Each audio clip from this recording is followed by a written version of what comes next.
Hi friends, welcome to seasonal studio 7.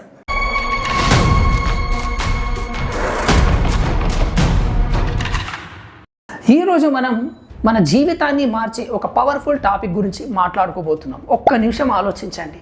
మన జీవితంలో మనం తీసుకునే నిర్ణయాలు నిజంగా మనవేనా, లేక పక్కవాడు ఏమనుకుంటాడో అనే భయంతో తీసుకుంటున్న నిర్ణయాలా?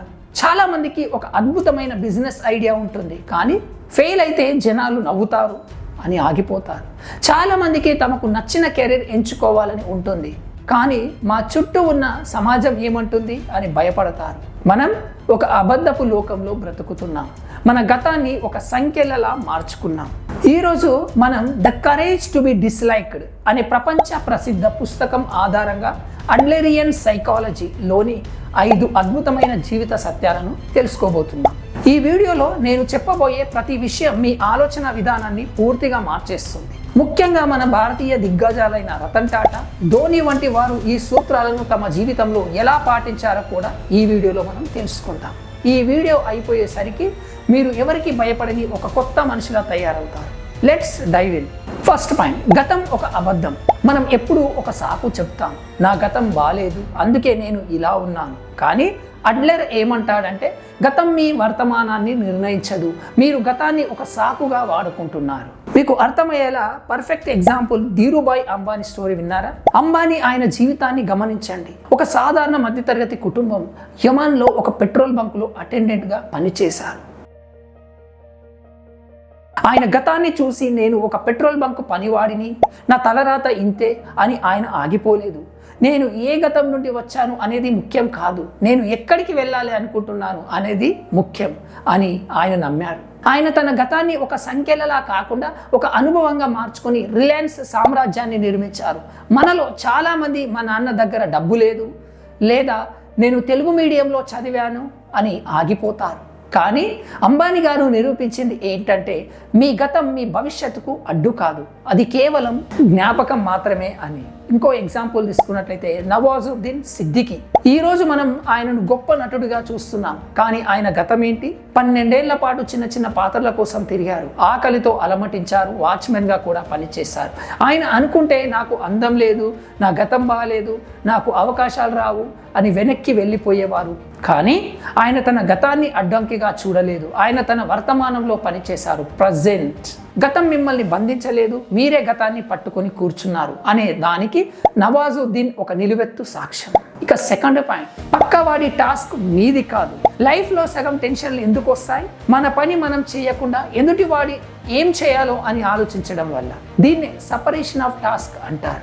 దీనికి రతన్ టాటా పర్ఫెక్ట్ ఎగ్జాంపుల్. టాటా గారు నానో కారు ప్రాజెక్టు మొదలు పెట్టినప్పుడు ప్రపంచమంతా ఆయనను విమర్శించింది. ₹1,00,000కే కారు ఎలా సాధ్యం, ఇది ఫెయిల్ అవుతుంది అని పేపర్లలో రాశారు. కానీ టాటా గారు ఒక మాట అన్నారు, నేను సరైన నిర్ణయాలు తీసుకోవడంలో నమ్మకం ఉంచాను, నేను తీసుకున్న నిర్ణయాన్ని సరైనదిగా నిరూపిస్తాను. ఇక్కడ కారును డిజైన్ చేయడం, ప్రజలకు తక్కువ ధరకు అందించడం ఆయన టాస్క్. కానీ జనాలు విమర్శించాలా లేక పొగడాలా అనేది వాళ్ళ టాస్క్. ఆయన తన టాస్క్ మీద మాత్రమే దృష్టి పెట్టారు. ఎదుటివాడు ఏమనుకుంటాడో అని ఆయన తన పనిని ఆపలేదు. గుర్తుంచుకోండి మిత్రమా.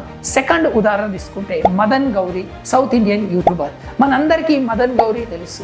ఆయన కెరీర్ మొదట్లో చాలామంది ఆయన మాట్లాడే విధానాన్ని, ఆయన వీడియోలను ఎగతాళి చేశారు. కానీ ఆయన ఏమనుకున్నారంటే, వీడియో చేయడం నా పని, నచ్చడం నచ్చకపోవడం ఆడియన్స్ పని. ఆయన తన బాధ్యతను సక్రమంగా నెరవేరుస్తూ ప్రతిరోజు వీడియోలు చేశారు. పక్కవాడి టాస్క్లో వేలు పెట్టలేదు. ఫలితం ఏంటో మనందరికీ తెలుసు. ఆయన ఇప్పుడు సౌత్ ఇండియాలోనే టాప్ క్రియేటర్. మనం కూడా మన పని మనం చేయాలి, రిజల్ట్ని జనాలు ఏమంటారు అని వాళ్ళకే వదిలేయాలి.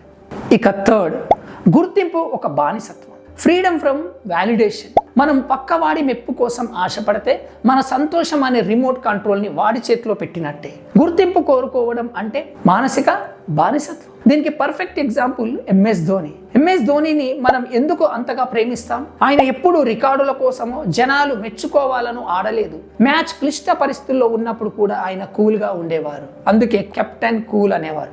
ఎందుకంటే ఆయన తన ప్రాసెస్ని నమ్మారు.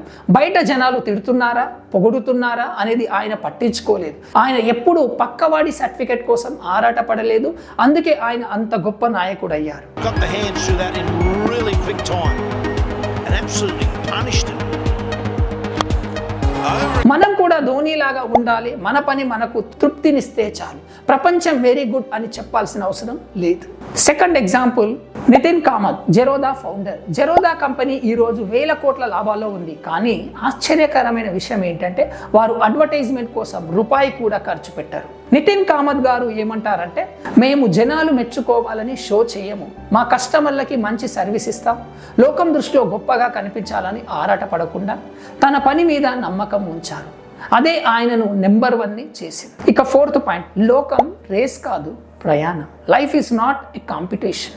మనల్ని రేసు గుర్రాల్లా తయారు చేశారు, కానీ జీవితం ఒక రేస్ కాదు, అదొక కొండనెక్కడం లాంటి ప్రయాణం.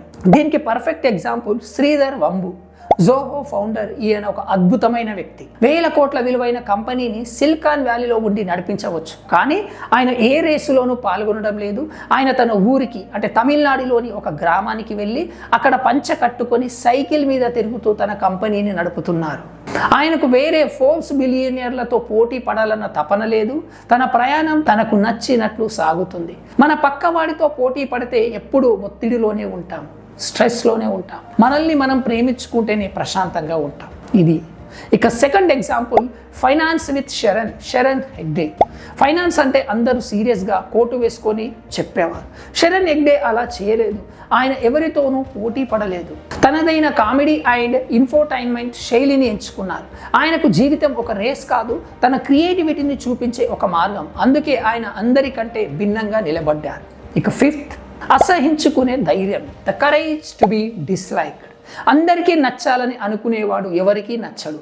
స్వేచ్ఛ అంటే పక్కవాడు మిమ్మల్ని అసహించుకోవడానికి మీరు ఇచ్చే పర్మిషన్.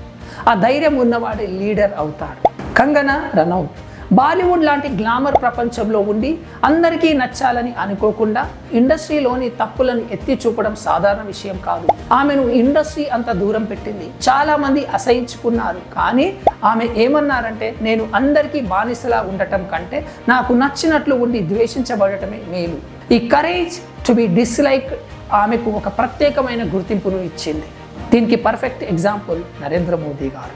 మోదీ రాజకీయాల్లో ఆయన తీసుకునే నిర్ణయాలు, ఉదాహరణకు డిమానిటైజేషన్ లేదా కొన్ని కఠినమైన రిఫార్మ్స్ అందరికీ నచ్చవు. లక్షలాది మంది ఆయనను తిడతారు, అసహించుకున్నారు, కానీ ఆయన అందరికీ నచ్చాలి అని తన పనిని ఆపలేదు. ఆ డిస్లైక్ని భరించే ఆయనకు ఉంది. అందుకే ఆయన ఇంతకాలం నాయకుడిగా కొనసాగుతారు. విమర్శలను ఎదుర్కొనే ధైర్యం లేనివాడు ఎప్పటికీ గొప్ప నిర్ణయాలు తీసుకోలేడు. చూశారుగా ఫ్రెండ్స్, ఈ 5 సూత్రాలు మీ జీవితాన్ని ఎలా మారుస్తాయో. ఫస్ట్ పాయింట్, మీ గతాన్ని వదిలేయండి. రెండవది, మీ టాస్క్ మీద మాత్రమే దృష్టి పెట్టండి. థర్డ్, మెప్పు కోసం పాకులాడకండి. ఫోర్త్, జీవితాన్ని రేసుగా చూడకండి. ఇక చివరగా, పక్కవాడు మిమ్మల్ని ఇష్టపడకపోయినా సరే మీ ధర్మం ప్రకారం బ్రతికే ధైర్యం పెంచుకోండి. ఈ రోజు నుండి మీరు ఎవరికి భయపడాల్సిన అవసరం లేదు. మీ జీవితం మీ చేతుల్లోనే ఉంది. ఈ వీడియో మీకు ఎలా అనిపించింది? ఏ ఉదాహరణ మీకు బాగా నచ్చింది? కామెంట్స్లో చెప్పండి. ఇలాంటి మరిన్ని వీడియోల కోసం మన ఛానల్ని సబ్స్క్రైబ్ చేసుకోండి. మళ్ళీ నెక్స్ట్ వీడియోలో కలుద్దాం. Thank you for watching video. జై హింద్.